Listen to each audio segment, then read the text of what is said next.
Joining me now is Simon Jones, Director of Policy and Public Affairs at Marie Curie, which supports people with terminal illness. And I know, Simon, we can't comment on this specific case, but what is the situation concerning end-of-life care of many other people? Well, we certainly know that there are instances of care that are not that you'd like to see or hear about, like the one we just heard there. And the recent Ombudsman's report picked up on some very serious issues in care that you'd never really expect to hear about. Having said that, there's really good care. There's really good care for people at the end of their lives that brings together a whole range of professionals in support of people at very difficult times. Good care provided by the likes of Marie Curie, like Macmillan, like many private hospices out there doing fantastic work. So where does the responsibility lie? And the NHS. I think we need to add the NHS to that list, because there's obviously good care going on in the NHS. Responsibility lies amongst all of us who at any given time are looking after an individual at the end of their lives.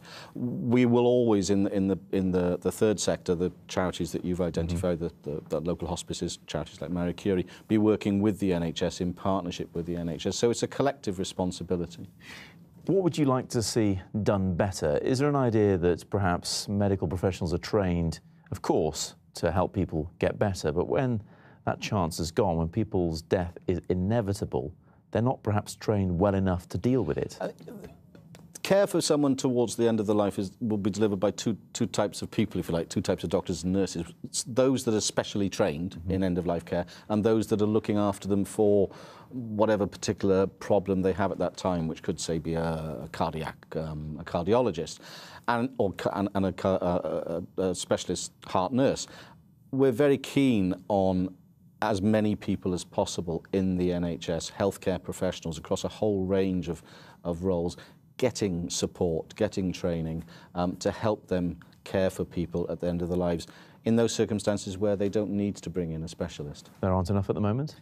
What, specialists? There are never enough of anything in the NHS, Matt. The other thing is, and we saw it there with Joanne, and her memories of her dad Frank will be coloured by his experience at the end of his life. And that's really the essential point of all this, isn't it? As well as, obviously, the care of the individual who's dying. It's the memories that the loved ones will have. Oh, absolutely. And we need to feel this very acutely within Marie Curie, as does everyone who's looking after someone towards the end of their life.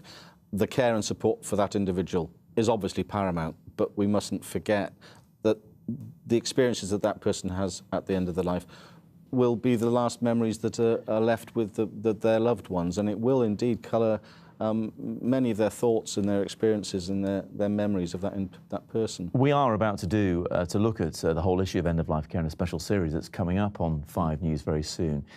Just finally, Simon, is it a problem that it's an issue that people simply don't want to talk about enough? It's so important that programmes like this do exactly what you're doing, because the more we talk about it, the more people will begin to realise that by talking about it, it can actively improve the quality of your life at the end of your life. Simon, many thanks indeed for joining us. And as we said, 5 News will be investigating the issues of end-of-life care. If you've got a story about the care someone in your family or friend of yours received at the end of their life, then do get in touch with us.